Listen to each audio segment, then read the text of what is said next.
Buenas tardes, bienvenidos a la primera sesión de este ciclo titulado Pensar la Historia, homenaje a John Eliot, organizado por el CLAC y Historiadores de Cataluña, y en el que hemos sido generosamente acogidos por esta casa, por el Archivo de la Corona de Aragón, casa de los mejores historiadores del país, y para cuyo director van mis primeras palabras de agradecimiento. Empezamos un ciclo que se titula Pensar la Historia, porque estamos convencidos, quienes lo hemos organizado, de que el momento crítico que vivimos, no solo en Cataluña, en toda España, en Europa, en Occidente, es un momento verdaderamente peligroso, que asistimos diariamente a debates en los medios de comunicación, en los colegios, en las universidades, en todas partes, de muy bajo nivel, a enfrentamientos cada vez más viscerales, a operaciones de manipulación histórica, de entonizamiento de la mentira, que nos pueden conducir a una situación, a un colapso social y político verdaderamente peligroso. Creemos que la mejor manera de combatir esta circunstancia no es, desde luego, avivando debates espúreos o incitando al odio o a la descalificación, sino precisamente estimulando la complejidad y tratando de pensar críticamente nuestra historia, nuestro pasado, para poder abordar los problemas de nuestro presente. Y en ese camino es imprescindible, desde luego, la historia. La historia tiene un papel fundamental. Lo hemos visto a lo largo de los últimos años, cómo se ha hablado de la historia, cómo se ha hablado de que los problemas políticos que nos ocupan tienen su origen en la historia y de qué manera. Y por tanto, este ciclo es una invitación a todos ustedes, a toda la ciudadanía, para poder discutir, para poder escuchar a los mejores historiadores de esta ciudad y de otros lugares, que tienen de alguna manera a John Eliot como un maestro, empezando por José Enrique Ruiz Domènech, a quien ahora presentaré. Seguirá el ciclo la semana que viene otro excelente historiador como es Jordi Canal. Después vendrá la semana siguiente Cayetana Álvarez de Toledo, periodista y doctora en Oxford, doctora en Historia por Oxford, con una tesis dirigida por el propio John Eliot. Y finalmente, John Eliot nos visitará el 30 de octubre para presentar su libro sobre Cataluña y Escocia, en una conversación también con el profesor Ruiz Domènech, a quien agradezco muchísimo que se haya brindado a inaugurar el ciclo con esta conferencia, Cataluña ante el reto del siglo XXI, el valor de la historia. José Enrique Ruiz Domènech es un historiador muy prestigioso, muy conocido, es un gran medievalista, es catedrático de Historia Medieval en la Universidad Autónoma de Barcelona, miembro de la Real Academia de las Buenas Letras y autor de una vasta, rigurosa y muy difundida bibliografía sobre estos aspectos de la historia medieval y también del Mediterráneo en general. Su último libro, muy recomendable, es este que tienen aquí, Informe sobre Cataluña, una historia de rebeldía, publicado en castellano por Taurus y en catalán por Los Dos Vents, y pueden ustedes comprarlo porque afuera hay una librería para todos ustedes. Así que, sin más, les dejo con el profesor Ruiz Domènech, a quien vuelvo a agradecer su presencia y su generosidad esta tarde. Muchísimas gracias. Las gracias son mías al amigo Andreu Jaume por haberme invitado a inaugurar este ciclo, pequeño en tanto extensión, grande en función de los personajes que van a aparecer los martes. Hoy es miércoles, por la excepción, por eso lo he hecho miércoles, para no apuntarme a los grandes historiadores que van a venir en este ciclo. Soy un telonero, personaje del prólogo de esta acción, felizmente rescatado a la problemática por la tenacidad de mi editor, que está por ahí escondido,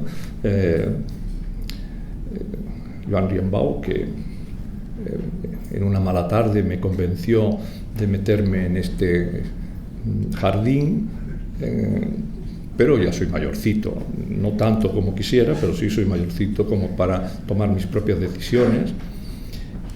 Pero había también otro motivo, y es que de un tiempo a esta parte, no mucho, estamos observando el final de una retracción del conocimiento de la historia. Es un fenómeno, como todos los de hoy día, de alcance global, y que afecta al mismo tiempo a países, como puede ser en este caso Cataluña, que tienen una historia muy densa, muy compleja, muy rica, mucha de la cual ha estado durante muchísimos años depositada en los subsuelos de este edificio, ya no, pero en una época las cámaras del subsuelo de este edificio, que era la casa del lugarteniente, tenían probablemente los fondos más nutridos de toda la Edad Media, salvo, con excepción quizá, de los del Vaticano. Los registros de Cancillería son excepcionales, poco leídos, pero están ahí para el estudio. Quiero decir que era la expresión de que es un país que pensaba siempre su historia y se pensaba en términos históricos. Si no, no hubiera hecho tantos documentos, no hubiera producido tantos documentos, ni los hubiera guardado tan bien, los hubiera conservado tan bien, y en la actualidad tan perfilados tan juiciosamente. Bueno, esa coyuntura feliz de este final de la retracción fue formulada, como no, por dos jóvenes historiadores de la Universidad de Harvard.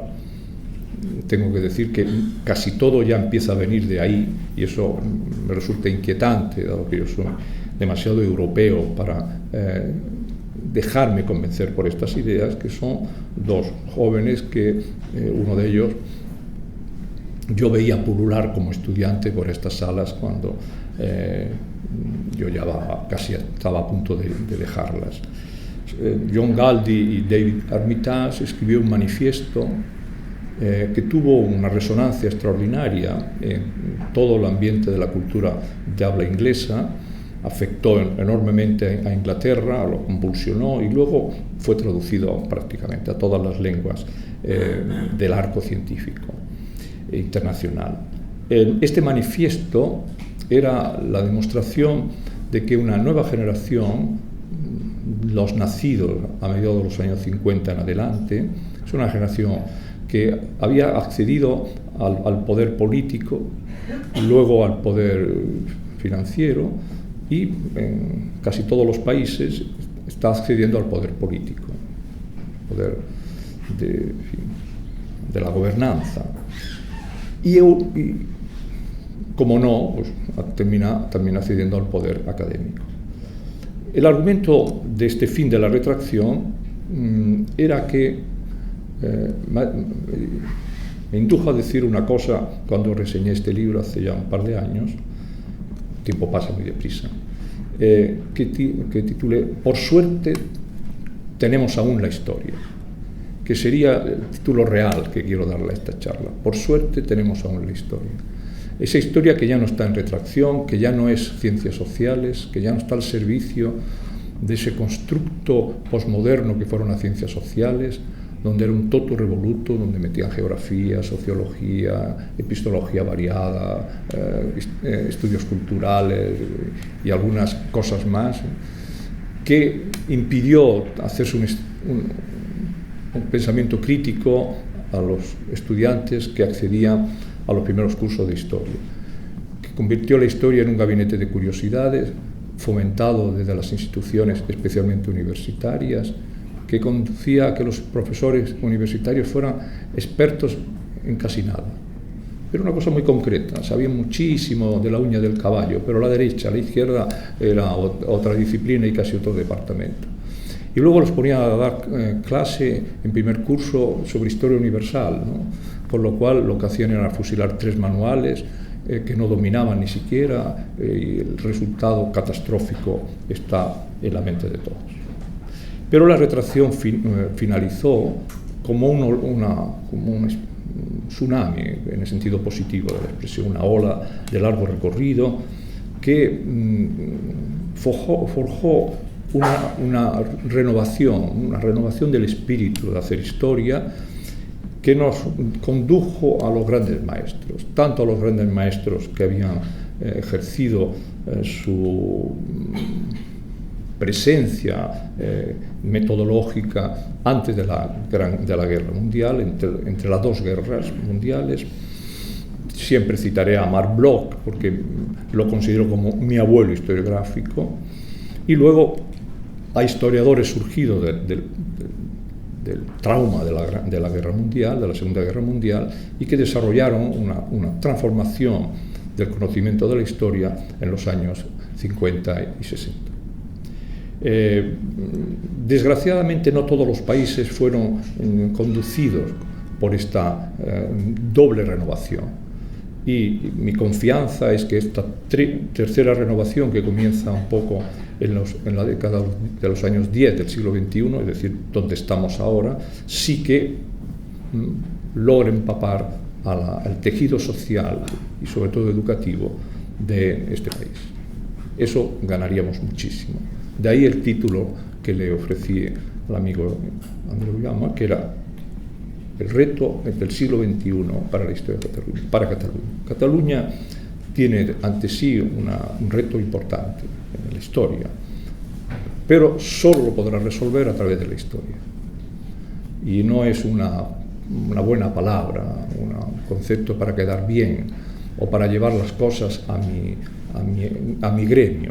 Yo ya tengo la suficiente edad para no formar parte del gremio, al menos ya casi me han expulsado de él, ¿no? Pero por simplemente cuestiones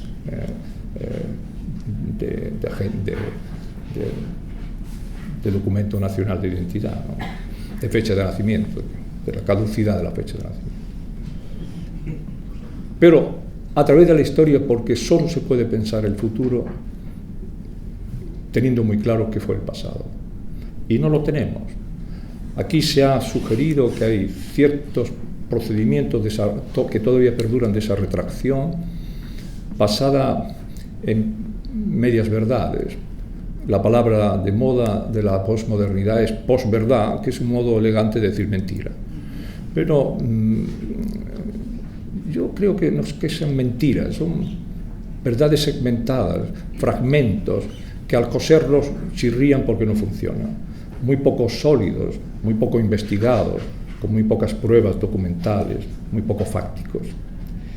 Y eso conduce a que la historia, al recuperar el impulso como tal disciplina, a recuperar lo que Marc Bloch llamaba el métier, ¿no? La profesión, esa sensación del oficio que nos inculcaron, a mí al menos los maestros, el oficio, este es un oficio artesanal, pero como el de relojero, o el de tallista, o como el artesano que hace miniaturas, con precisión, dejándose los ojos en los documentos, perdiendo horas de la vida, pero tratando de trabajar en la materia del pasado, el discurso, el relato del pasado. Esa reactivación del oficio, del métier, de la profesión, es lo que nos da posibilidades de atender al reto y de responderlo. Porque la historia deja claro, hoy una vez más, que es la única capaz de poner fin a la hoguera de la vanidad mundana.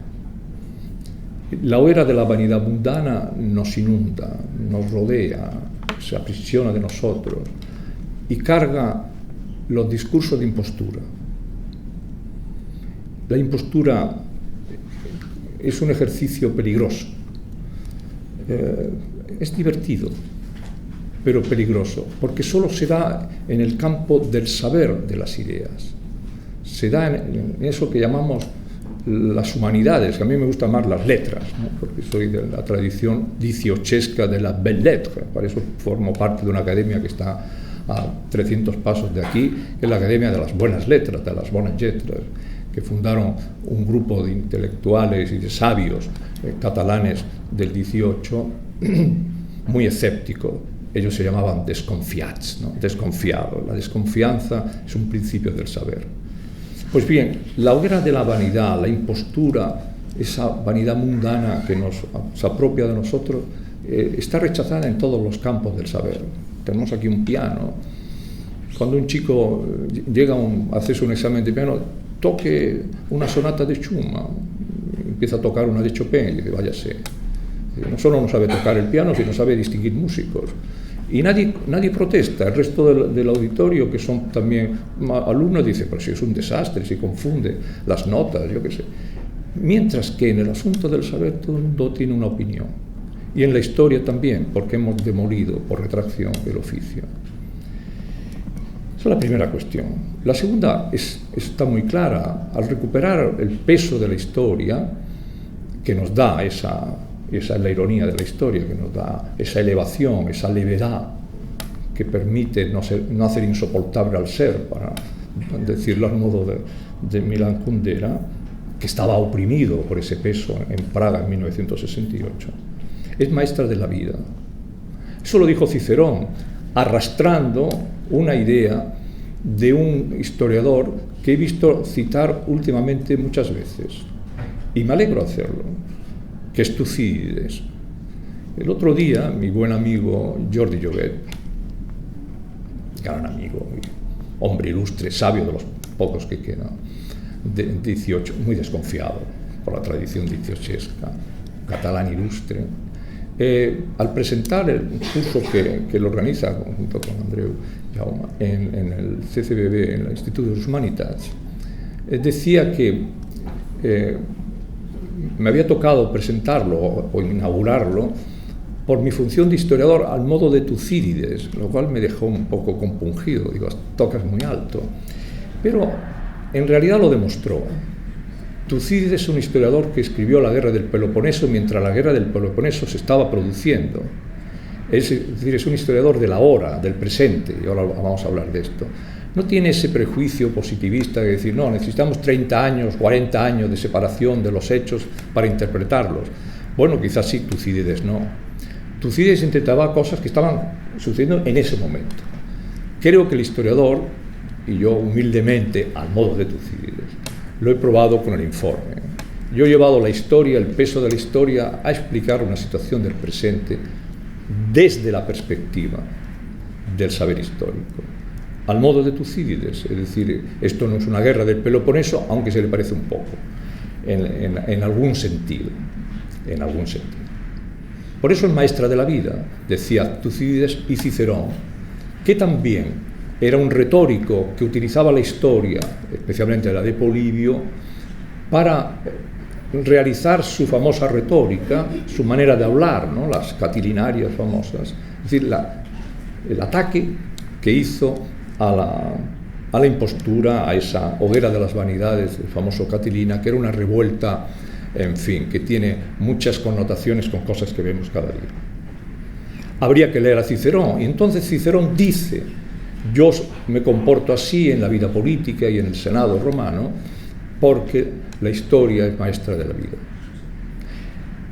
Recogiendo la vieja de Tucídides. Yo creo que la historia vuelve a ser maestra de la vida porque un conocimiento preciso de los momentos cruciales que ha pasado en cualquier país, por ejemplo Cataluña, nos aclarará mucho lo que va a pasar en los próximos años. Porque, en definitiva, decían estos historiadores de Harvard, Galdi y Armitage, avanzar mirando atrás es la clave, siempre y cuando entendamos o dominemos el constructo que la historia de los años 50 creó para llevarlo a cabo, que Ferdinand Braudel denominó con gran entusiasmo, porque toda la historia francesa de su año era muy conceptual, era muy estructuralista, por lo tanto muy conceptual, la longue durée, la larga duración. ¿Por qué la larga duración? Si os fijáis en este libro mío, que no es un libro de historia, pero sí hecho por un historiador, el marco estructural son 13 siglos. 1777-2017. Cuando me preguntaba Joan, que está aquí presente, ¿por qué? Era el sustrato, era la idea de que en la larga duración hay un comportamiento que perdura. Eso es lo que interesó a Braudel, marcar el ritmo de sus investigaciones, que luego lo hizo en gran formato, estudiando nada más y nada menos que el Mediterráneo. Estas osadías solo se le puede ocurrir a un señor en Francia, en París, más concretamente, en la sexta sección de los estudios de la École de Sotteti. Jordi Canal forma parte de esa institución, yo también, pero más periféricamente que él.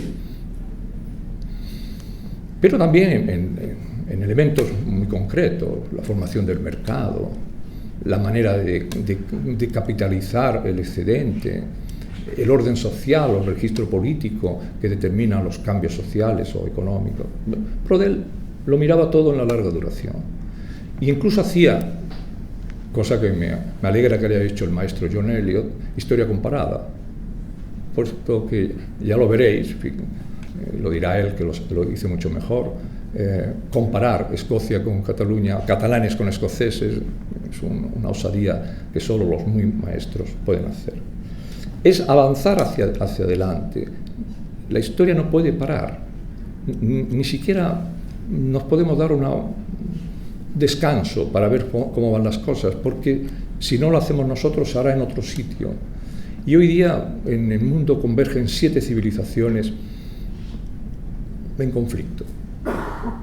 Un conflicto larvado, que son de este a oeste para evitar suspicacia de occidentalismo o de China, India, el Islam, Rusia, Europa, los Estados Unidos, Canadá y Latinoamérica. Operan con mecanismos casi al otoinviano muy diferentes. Y esas civilizaciones, de todas ellas, la nuestra, la europea, es la más frágil. Dice Harari en su último libro, 25 lecciones para el siglo XXI, también es osadía, ¿no? Pero Harari ha vendido 12 millones de copias, se puede permitir cualquier cosa hoy día. Que esa es la relación del historiador con la opinión pública. La opinión pública determina mucho en el siglo XX y en el siglo XXI aún más, gracias a las redes, los mecanismos de análisis, de investigación. Pues dice Harari, la fragilidad de Europa obedece a que no miramos las cosas en la larga duración. Vivimos todos en el cortoplacismo, todos cortoplacistas. Eso es un invento de los políticos, que solo ven el futuro, las futuras elecciones. Y como ahora hay elecciones cada 6 meses, pues claro, el cortoplacismo es de cuestión de semanas, ¿no? Porque cuando no hay unas, hay otras, cuando no hay una moción de censura, hay una censura de moción, en fin. Es un juego interesante, pero peligroso. Corremos el riesgo de estar gobernados por gente peligrosa. Y eso ha pasado muchas veces en la historia y es saber cómo ha concluido con estas cosas. El cortoplacismo es no ver la corta duración en el pasado, también en el futuro. Tenemos que pensar qué sociedad queremos darle a nuestros bisnietos. Dice, hombre, ya tengo bastante con mis hijos. No, en esta sala yo creo que hay gente más preocupada ya de los nietos. Hago un poco oteo un poco el horizonte, más preocupada por los nietos. Y alguno ya incluso por el bisnieto o la bisnieta. Cuando le llega y le dice, Avi, o Besavi, ¿no? Me han explicado esto en la escuela, uno que esté en cierta formación se pone a temblar. Pobre niño. Cuando eso sea la única realidad que tenga ante sí, ¿en qué mundo estará? Pues bien, eso es mirar en larga duración.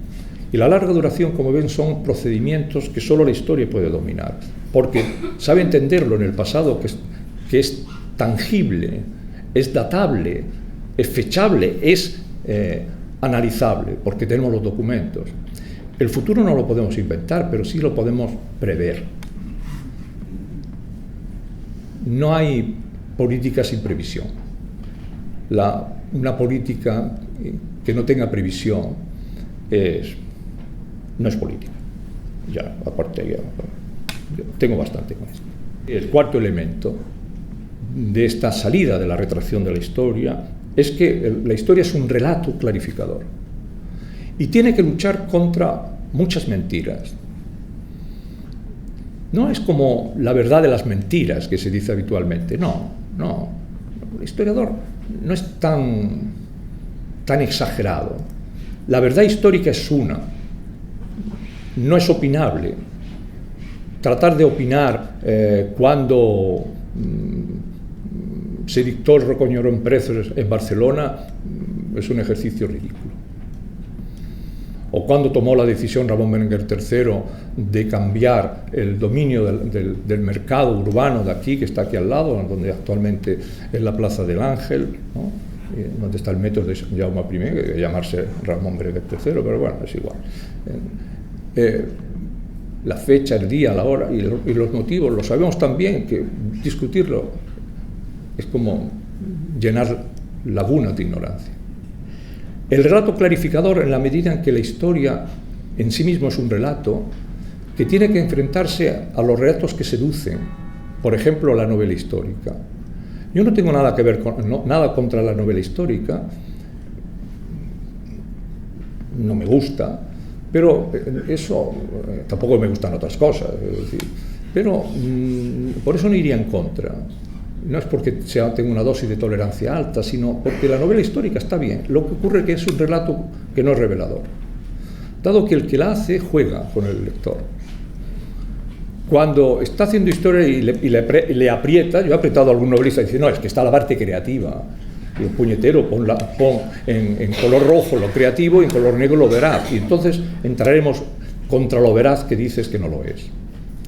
Ese juego es un poco peligroso, en la medida en que se leen más novelas históricas que libros de historia. Cierto, decía David Armitage, que es el más crítico de los dos de este libro, de este manifiesto, que los historiadores nos hemos acostumbrado a vivir en nuestra torre de marfil. Es decir, nos gusta mucho las cátedras universitarias, nos encanta. Allí te paga el Estado, no se sabe el motivo, pero cada final de mes recibes la nómina, puedes investigar lo que te salga de las narices, nadie te dice absolutamente nada, salvo un grupito que hace lo mismo que tú.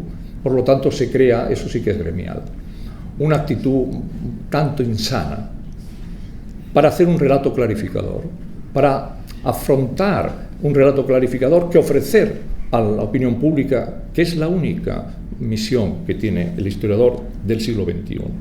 Lo siento, pero lo pienso así. Bueno, ya lo ha dicho nuestro presentador y ejecutor de este ciclo, estamos en una encrucijada. Es el ahora, una vez más, que nos toca. La hora es una metáfora del presente. Y el presente es esa categoría del azar que se enmarca en un juego que el gran historiador alemán Reinhard Koselleck llamaba futuro-pasado. El futuro está determinado por el pasado en un tiempo temporal, en un tiempo concreto que nunca existió, que es el presente. Mis primeras palabras aquí ya son pasado. Cuando termine esta charla formará parte del pasado, por muy presente que sea. Lo presente es lo que voy a decir casi inmediato.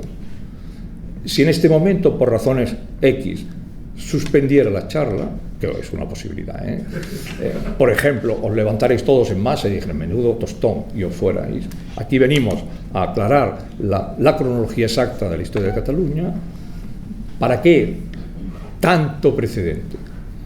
Tanto precedente porque en una charla inaugural se tiene que marcar claramente los motivos por los que los historiadores hemos cambiado de actitud. Y aunque ese cambio de actitud, como es global, afecta a la República de las Letras, que es una república internacional, el que no forme parte de ella es su problema, porque seguirá funcionando. En Australia, en Nueva Zelanda, en Alaska, en Canadá, en Francia, en Italia, en Lituania, ¿no? Es decir, no hay fronteras para este cambio de actitud, que repito, al ser global es internacional. No hay fronteras. Lo bueno sería que fueran mecanismos interactivos. Esa es una asignatura pendiente del sistema de comunicación mundial que tenemos. Que no sean verticales, que la cultura anglosajona domina el resto de las culturas. Bien, estamos trabajando en los mecanismos interactivos. Y hacerle el mismo caso a un historiador de Teherán que a uno de Boston, por decirlo de algún modo. No va a ser fácil, pero solo será fácil si logramos mantener esa sensación de oficio que ha tenido la historia en momentos claros. Y esto me lleva a reducir el campo de observación a un territorio que me resulta muy grato, y a vosotros también, que es Cataluña. Cataluña es un territorio con una especificidad muy propia. Rechazar esto es un error. Confundirlo es una mentira. Es una cosa interesante. Y esa especificidad propia de este territorio es un territorio que fue en construcción.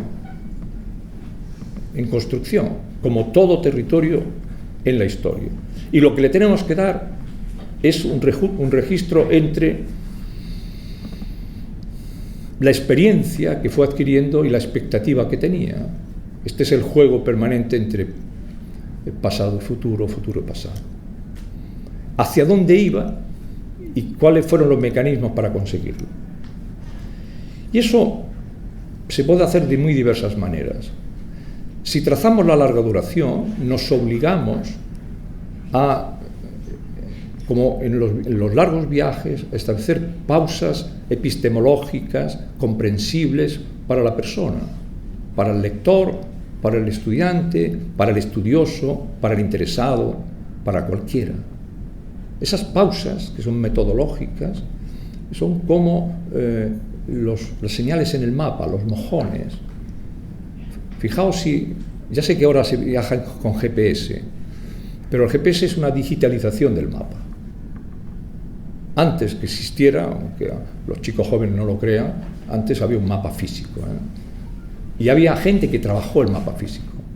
Pasa con la historia, quizá al final la historia esté en un GPS, más o menos empieza a estar, por el conocimiento, por lo que se llama en el mundo académico los big data, ¿no? Esa inmensidad de datos que tenemos en Internet y que castigan a los profesores, porque ya sabéis que los alumnos están todos con ordenador en clase.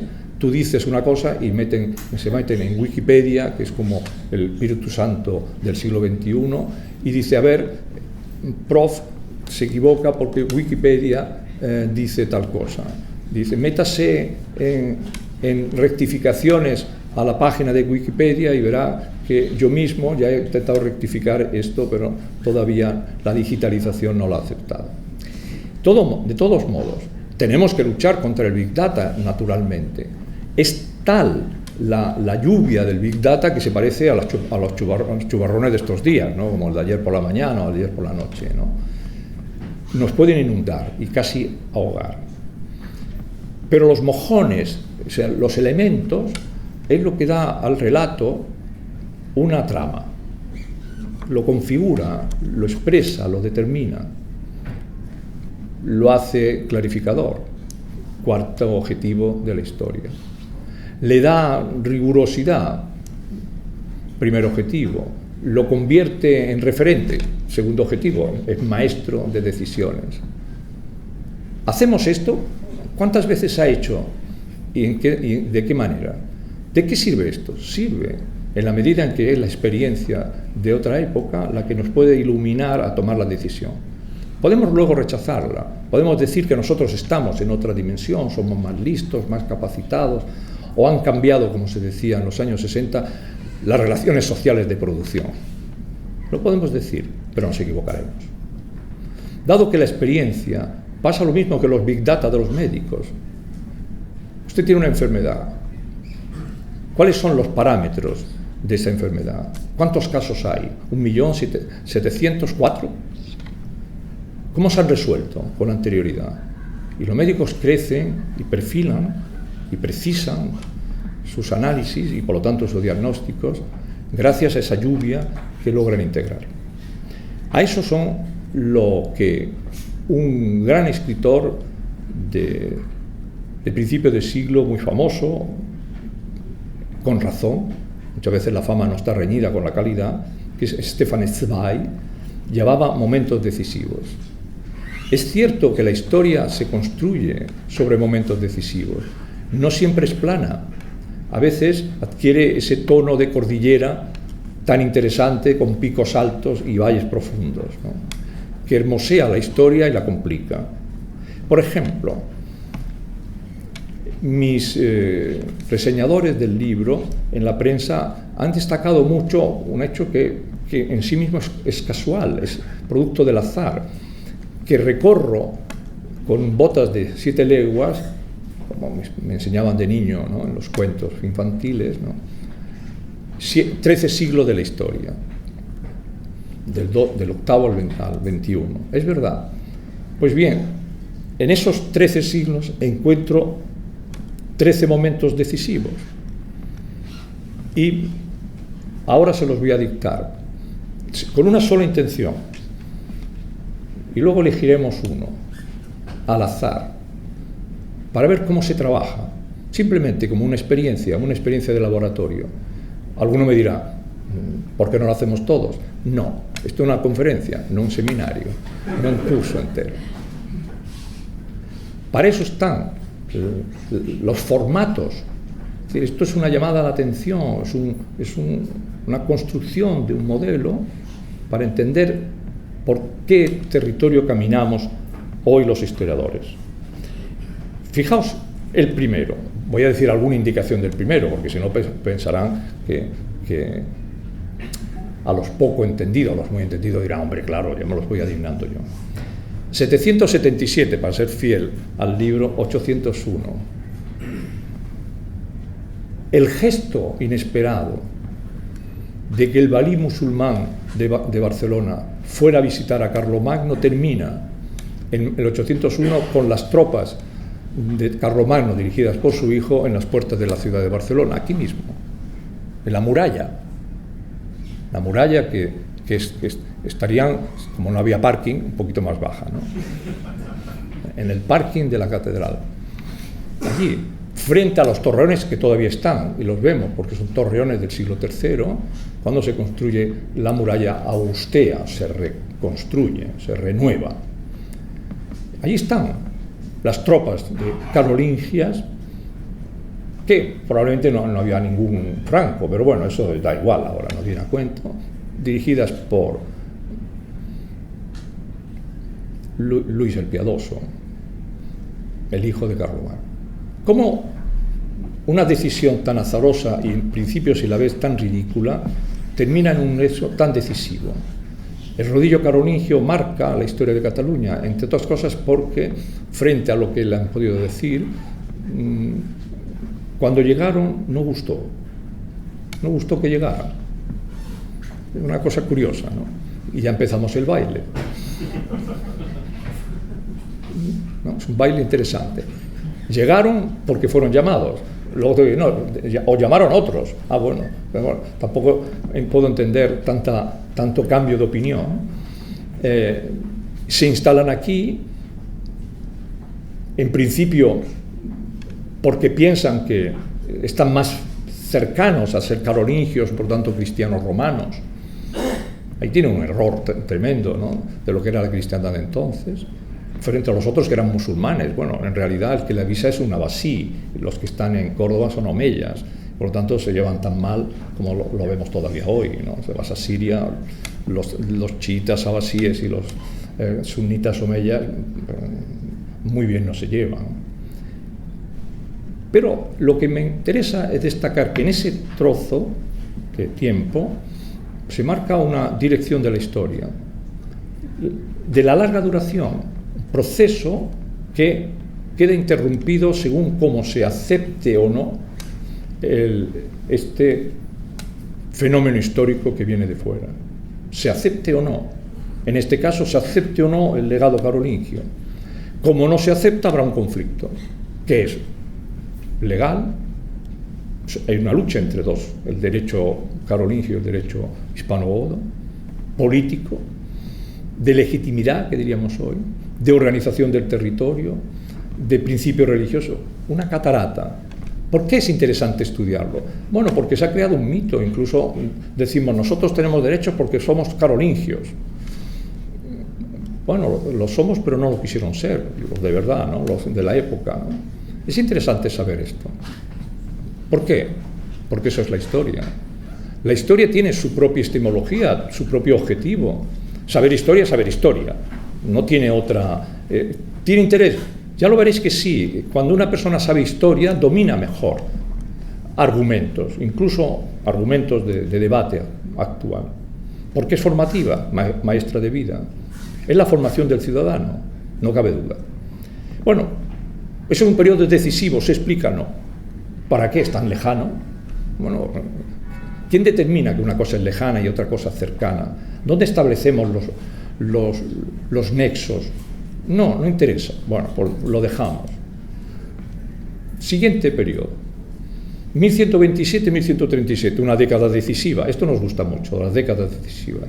De hecho, dura 11 años. Pero bueno, decenio, dicen los clasicistas, ¿no? Todavía yo estoy afrancesado, digo década, lo que es un decenio. Pero en fin, no vamos a entrar ahora en este purismo. En 1127, Ramón Berenguer III, sí, el señor del caballo, que esculpe Gimona y luego pone en bronce Marés, el del museo. Para que veáis que la historia está tejida de hechos que son cotidianos para nosotros. Nosotros vemos al caballo, vemos al guía diciendo, este es un conde. Y entonces se acerca más. Ramón Berenguer, a ver, segundo, no, tercero. Claro, no distinguir a Ramón Berenguer III de segundo o de cuarto es pecado mortal. Para un catalán tendrían que quitarle el pasaporte, digamos. Ya sé que no lo tiene, pero cuando lo tenga, ¿no? Para quitarle el pasaporte. Para cualquier otra persona culta no es tratable. Es como decir, ¿quién descubrió América? Aníbal. Estas barbaridades, pues es como confundir Ramón Berenguer II con tercero. Dice, hombre, es que me perfila mucho. Hombre, que perfilo. La historia no tiene elemento de perfilar. ¿Y quién determina que tenemos que perfilar y que una cosa es ser un ignorante nato y otro no? O una cosa es ser más sabio. ¿Por qué hay una intención de decir, no, es que como citas tanto es todos los Ramón en Berenguer, ya no te entiendo? Me produce escalofrío. Un señor que a lo mejor está leyendo en paralelo la tesis sobre cómo influye el psicoanálisis en la conducta vital, grupal de sociedades marginales. Bueno, pero ya, si tiene una terminología difícil de entender incluso para los sociólogos. Bueno, en estos 10 años, Ramón Berenguer III toma una decisión que tiene que ser rectificada por su hijo, porque es una decisión brillante, pero imposible. Bueno, pues podríamos aprender mucho, porque además, en el tejido de esa toma de decisiones aparecen todos nuestros mitos, todo lo que queremos saber. Vienen los templarios, anda. Sí, los templarios se asientan aquí en una casa, aquí el carrer del Templa, que está detrás del ayuntamiento. Ahí tuvieron la primera casa, ¿no? En 1128. ¿Cómo? Sí, ¿no ven? ¿De quién era la casa? Pues habría que determinarlo, lo sabemos, todas estas cosas lo sabemos. Los documentos estaban aquí, antes, y ahora en las otras cámaras de este mismo archivo. Él hace un tratado político con sus parientes, los reyes de Sicilia, cuyos documentos conservamos perfectamente. Y tendríamos que ponerlo en una vitrina. Es el primer y único tratado internacional de Cataluña como tal. No lo ponemos nunca, pero es un tratado de Ramón Berenguer III con el rey de Sicilia. Y Ramón Berenguer III ya se llama Princeps Catalonia, ¿eh? Se lo habían puesto los pisanos. ¿Quién es él para quitarse una cosa que dice un poeta pisano? Eso es historia veraz. Todo lo demás queda muy bonito, pero no lo es. Y yo siempre insisto y reitero que la historia veraz, bien contada, es mucho más fascinante, más interesante, más atractiva que la historia inventada. Muy novelesca, muy divertida, pero de repente decae porque no tiene referentes. No hay lugares de la memoria, que dicen los franceses, esa expresión tan bonita del lieu de la mémoire. Es que hay lugares de la memoria. Todo lo que os estoy contando lo podríamos ir visitando la ciudad que estamos aquí, esta calle, ¿por qué es esto? ¿Por qué se hace así? ¿Por qué se hace esto? Ramón Berenguer III tenía el palacio aquí, en el Tinel, pero en la parte de abajo del Tinel, el Tinel viejo, ¿no? Enfrentado a la catedral, no a esta, a la otra, a la románica. Son espacios y piedras que podemos visitar y tocar y escuchar y ver rasgado. Mira, aquí hay una señal de los escultores judíos. Sí, claro, porque el cal lo tenemos aquí y el cal era tan importante que fueron los que tenían el control financiero de la ciudad. ¿Veis? El enredo de estos 10 años, río del enredo de los últimos 10 años, no tiene nada de comparación, es mucho más interesante, divertido y profundo el que aquí tuvo lugar. ¿Cómo termina todo esto? ¿Cómo rectifica el hijo al padre? ¿Cómo rectifica Ramón Berenguer IV a Ramón Berenguer III? Que él al mismo tiempo se rectifica. Y luego el nieto rectifica al padre, es decir, el hijo de Ramón Berenguer IV rectifica a su padre y se pone otra vez en la línea del abuelo. Es interesante este juego político de estos personajes. Bueno, Ramón Berenguer IV se encuentra muy solo. La ambición del padre no tiene, y cuando muere, que lo entierran como un templario, a Ramón Berenguer III, es bonito. Y hay que preguntarse cuál es, de qué color es la manta que lleva dentro. Por si acaso lleva las barras, con lo cual las barras son antes de la época de su hijo, antes que sea una señal heráldica. Bueno, son precisiones de la historia. Si la historia lo tuviera ya precisado, nos hubieran dejado investigar a fondo todo esto, que no nos han dejado. Esta es la parte doliente del problema. No lo dejaron entonces, ni en el inmediato pasado, ni en el remoto pasado. Tendríamos respuestas mucho más consolidadas, como casi todos los países avanzados, sobre su propia historia. El hijo se encuentra solo, sabe que la política del padre no es posible, la tiene que rectificar. Y para ello necesita un cambio que es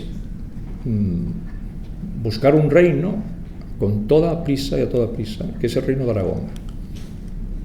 Y Ramón Berenguer IV es el señor rey, no es rey, señor rey, para poder ofrecer a su hijo un reino que le ofrece. ¿A cambio de qué? Bien, todo esto es la historia, que no os voy a cansar, porque no, eso sería el seminario. Pero en esos 10 años, Cataluña cambia radicalmente. Luego hemos estudiado las razones del cambio, el procedimiento político, económico, de organización social que condujo a ese cambio entre Ramón Berenguer III y IV. ¿Qué pasó en la ciudad de Barcelona y en el resto de Cataluña? ¿Por qué no hubo consenso en los cambios que traía consigo tanto uno como otro? ¿Dónde está toda la problemática? Ramón Berenguer IV, además, para frenar cualquier intento de rebeldía, ofrece algo que luego en retrospectiva es interesantísimo, le da fronteras. La frontera de este territorio será el Ebro y conquista lo que actualmente llamamos, en un juego presentista, la Cataluña Nova, ¿no? Lérida y Tortosa, Lleida y Tortosa, ¿no? Y Tarragona, el resto, el campo de Tarragona, con ayuda templaria, claro. Por eso son territorios templarios, por eso son vides templarias, la del Alcam, ¿no? Es vino templario, por eso es tan bueno, por cierto, y tan caro. Todo está conectado, todo está vinculado al proceso de la historia, todo es historia y todo se puede explicar a través de la historia si la historia se conoce y si la historia se explica y si se crea se suprime esa retracción que hubo un momento en la que no convenía conocer la historia como relato. Y si me he ido a este remoto pasado y voy a empezar ahora por etapas, ya no voy a comentar demasiado, para llegar a la que queráis, ¿no? 1277-1290, es un momento crucial, porque tenemos ahí a un rey que se está moribundo, que es Jaime I, el Jaume I, el conqueridor, y es conqueridor porque conquista, poca broma, conquista militarmente, no hay forma de conquistar de otra manera, quiero decir. Y si es conqueridor es que conquista Mallorca y Valencia. Luego los estatutos que le da a estos territorios son estatutos rarísimos, que provocó una reacción, yo diría hasta dramática por parte de algunos historiadores. ¿Cómo pudo hacer esto? Bueno, hizo lo que le dio la gana, pero eso es rey, ¿no? Como decía Aristóteles, la política está en lo sublunar y en las decisiones personales. Y una persona puede acertar o desacertar, y los historiadores no somos quienes, somos los notarios. Se hizo tal cosa por esos motivos. Emitir un juicio de valor de que tendría que haberlo hecho de otra manera y que si equivocó o no se equivocó, carece de sentido. Lo que sí es importante es cómo termina toda esta historia. Es una historia muy complicada. Son 13 años, casi 14, fascinante, muy complicada. Entre otras cosas, genera una lengua literaria, que es el catalán. ¡Ay! Ya he dicho algo muy serio, Genera una lengua literaria. Porque una lengua alcanza estatuto cuando es literaria. ¿Que se hablaba? Claro que se hablaba, hombre, solo faltaría. Pero que era literaria, no. Dice, sí, hay unas homilías, eso es una lengua subliteraria, Una lengua literaria es cuando hay un texto literario detrás, y esto es una crónica de un señor se hizo llamar Desclot, vete a saber cómo era en realidad, que escribe la crónica del rey, y de este cambio que el rey está proponiendo, y de esta implicación de Cataluña y de este conde de Barcelona que ejerce en ocasiones de rey de Aragón en la política internacional, sin la capacidad ni las herramientas conceptuales para meterse en el gran enredo italiano entre gibelinos y güelfos, entre Stauffen y angevinos. ¿Qué estoy diciendo? Pero eso es plena actualidad. Todavía está hoy Italia dividida por estos motivos. Todavía hoy. Iros a los bancos. Unos son gibelinos, otros son güelfos. A los bancos italianos. Bueno, pues, ¿y cómo lo saben? Los italianos lo saben, porque la historia la tienen muy presente.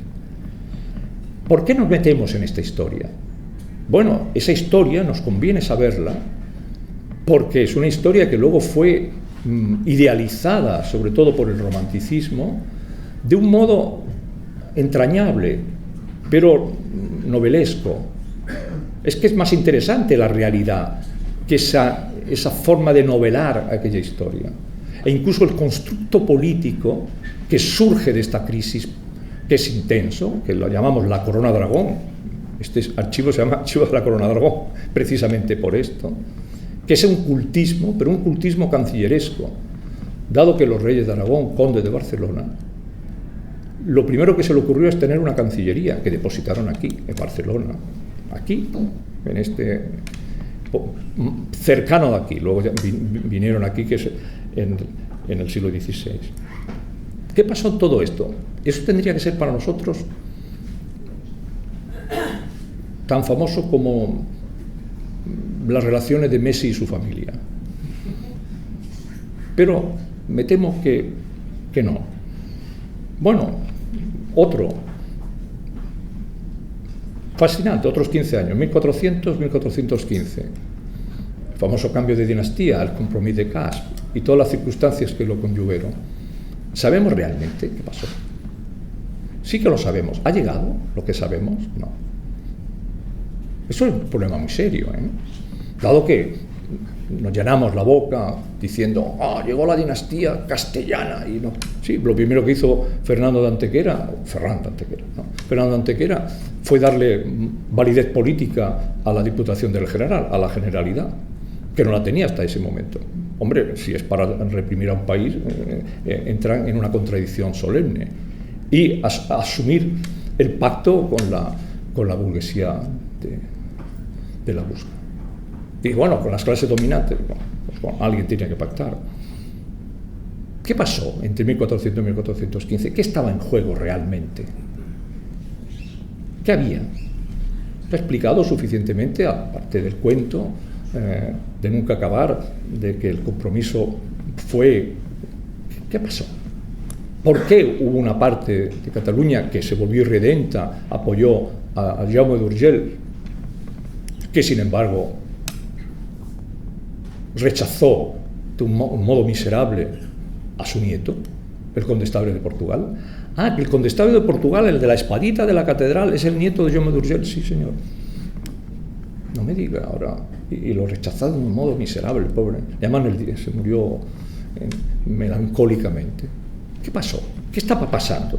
Bueno, son cosas que la historia nos puede explicar. Por ejemplo, otro periodo muy bonito, 1492-1505. Ese es fantástico, porque lo tenemos todo en vista. Tenemos hasta la llegada de Colón. La pintura historicista la colocó aquí en la Plaza del Rey, ¿no? Ya sabéis que no, pero en fin, da igual, ¿no? Pero a partir de ahí la fantasía se ha apoderado. Pero ocurrieron cosas muy serias, ¿eh? El rey, al quedar viudo, se vuelve a casar. Y eso el rey lo tenía previsto. El rey de Aragón, conde de Barcelona. ¿Dejó alguna vez el rey de Aragón ser conde de Barcelona? Nunca. Eso, el último fue el rey Juan Carlos, sorpresivamente. Pero en fin, es una cosa que alguna vez tenemos que estudiar los motivos. Algunos están esperando, bueno, vamos a las cargas. 1640, 1652, yo no tengo inconveniente. 59, perdón, no tengo un inconveniente. La que se formó hasta la paz de los Pirineos. Es muy interesante, porque Cataluña perdió la mitad norte, legalmente. Se firmó un tratado, los Pirineos, donde la frontera eran los Pirineos. ¿Y por qué se llegó a esto? Lo hemos estudiado bien. Bueno, aquí tendremos al señor John Eliot, que ha sido la razón de su investigación, y lo ha dejado perfectamente definido. 1700-1714, ¿qué os voy a contar, no? 1789-1805, ¿qué os voy a contar? 1833-55, ¿qué os puedo contar? ¿Por qué se recupera Cataluña el pulso a través de una inflexión que en principio es urbanístico-cultural y luego necesita de la historia, y la historia no está a su alcance, a su nivel? Y va creciendo extraordinariamente en un plano matérico, material, industrial, de concepción del mundo, de valores, arrastrando una historia de bajo nivel. El resultado no podía ser otro que catastrófico, porque no se puede, es como construir un equipo de fútbol solo con delanteros. Dice, no, como somos tan buenos no ponemos ni porteros ni defensas. Bueno, podéis perder 9-8, pero hemos marcado 8, sí, pero no han metido 9 y habéis perdido. ¿Cuál es esa realidad profunda que entre el 33 y el 55 se produce y no se produce como en cualquier otro país del mismo tono, de la misma musculatura económica y social? Algo que sería fácil reconocer hoy, 1917 y 23, que es 7 años, madre mía. Es los años de nuestros abuelos, bueno, de mis abuelos. ¿Qué pasó?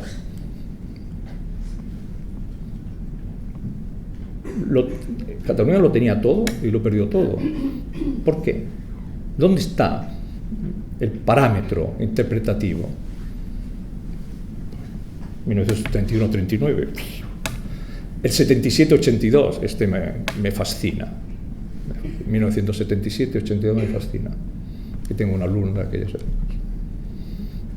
que es testigo de las dificultades de implementar, que se dice ahora, la historia de tercera vía que se estaba desarrollando, en este caso en Francia, una costra difícil que construyó este periodo que conocemos con el nombre de la transición. Tenemos mucho que decir todavía de esto. Y no digo nada 2012-2018 por decoro historiográfico, pero podríamos hablar. Como veis, llevo 1 hora hablando. no lo parezca, o quizás sí. Dice, bueno, pues yo, alguno del fondo, mira, me parece que lleva 5 horas, pero lleva una hora hablando. Le he dado un ritmo a la larga duración. He marcado lo que, en mi opinión, son los momentos claves en los que, o las encrucijadas en las que Cataluña se encontró consigo misma y trató de resolver, unas veces admirablemente, otras no tanto. ¿Por qué no aprendemos de todos los elementos, tanto de las victorias como de las derrotas, de los éxitos que los tuvo? Porque si no, no tendría sentido lo que se está planteando, que es la propia entidad de un territorio. Si no tuviera entidad, no estaríamos hablando de su historia.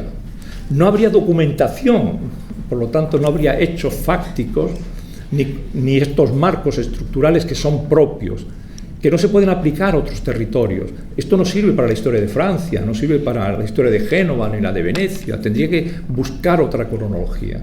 Si un país tiene una cronología es que tiene una historia, y si tiene una historia es que es país. Y esto es lo que tenemos de lo que tenemos que quedarnos. Voy a ir concluyendo. Creo que este microciclo que ha propuesto el amigo de Ulloa o van a tocar todos los aspectos de esta problemática. Creo que el último día el maestro Eliot le intentaré extraer, ¿no?, en la conversación algunas de las ideas cruciales que han marcado su devenir historiográfico, que es muy denso y muy clarificador. Trataremos de encontrar respuestas a la encrucijada en la que nos encontramos, respuestas, soluciones para una problemática que ya se ha vivido en muchas ocasiones con anterioridad, a través de iluminar mejor las soluciones anteriores para que el que tenga que tomar las decisiones, que afortunadamente no las toman los historiadores, pueda acertar en el diagnóstico. Le ofrecemos información, datos formativos, nada especulativos, ninguna posverdad, ninguna mentira medias, ninguna mentira completa. Ofrecemos datos completamente mesurados. Y para que lo veáis claro, me vuelvo a la perplejidad que creo que sintió, o imagino, que decía mi maestro, Dupuy, imaginemos cuando no podamos hacer otra cosa ya. Pero imaginar no es una fantasía, imaginar es un proceso que viene de la matemática. Dice, imaginemos, yo imagino ahora la perplejidad que tuvo Carlomagno en Paderborn, aquella primavera del año 777, delante de aquellos 3 valíes abasíes vestidos con los oropeles sirios, con los ropajes, en medio de la asamblea de los francos, recibiendo a través de un traductor la información que le estaban pasando en una especie de dialecto medio árabe, medio bereber, y él lo pasaba a una lengua tardolatina con mucho acento de la zona que debía ser ya acento germánico, porque hay ya literatura de la época que escribe lo que actualmente es el alemán, el alto alemán, informándole de que existía una ciudad importante con una muralla extraordinaria que era Barcelona, fundada por Augusto, de tradición fenicia,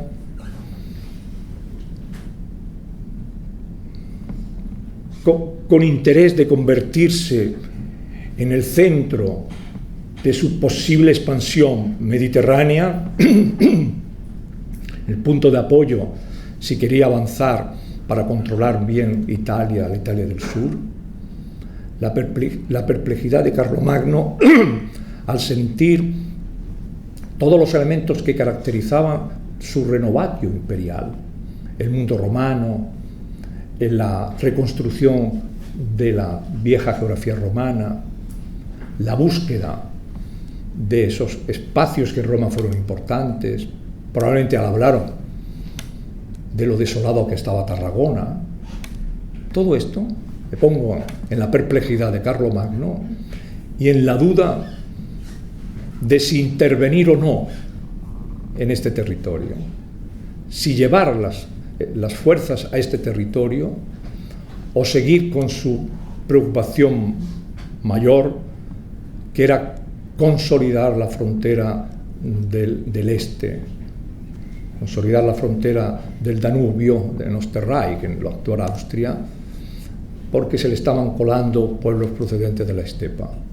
Esa duda, que es una duda política y estratégica de Carlomagno, la observo en nuestros días en la Frau Merkel, que es una mujer educada en el pietismo de la vieja Alemania oriental, subterráneo, porque ser pietista en una Alemania comunista era bastante complicado, que recupera la identidad de lo que ella considera clave de la educación alemana, que es el pietismo, naturalmente la música de Bach, que es pietista, que va más allá de lo que plantean los luteranos ortodoxos, pensando, Frau Merkel, en estos líos a los que la comunidad europea les informa de lo que está ocurriendo en muchos territorios de la Unión Europea, si le conviene seguir atendiendo con más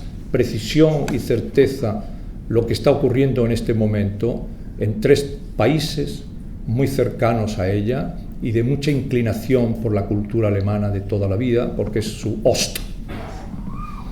Por supuesto en Bulgaria, a la que nosotros despreciamos, pero son pueblos altaicos que se instalaron allí. En Hungría, donde Europa, la Unión Europea se juega el futuro, y Polonia, que es el Ost, que Alemania nunca ha entendido, porque en este momento ocupa Prusia Oriental, una cosa sorprendente, y que lo tiene que asumir.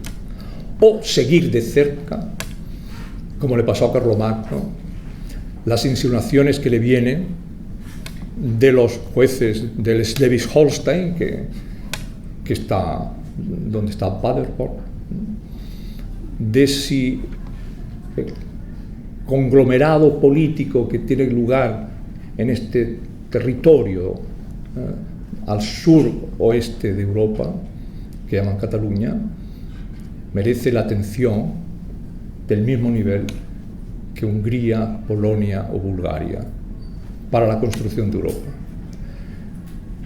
Carlomagno, ya sabéis lo que decidió. La historia dirá lo que decide finalmente Frau Merkel.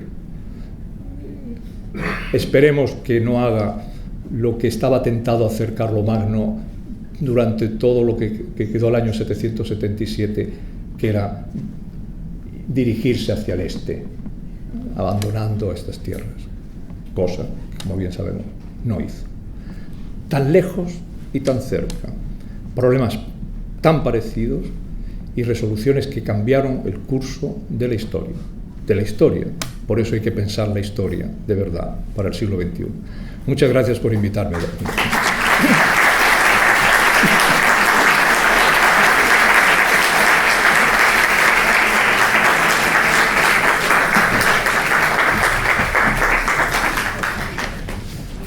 Muchísimas gracias por esta magistral conferencia y sin más ya les emplazo a la próxima de Jordi Canal la semana que viene. Muchísimas gracias a todos por su asistencia.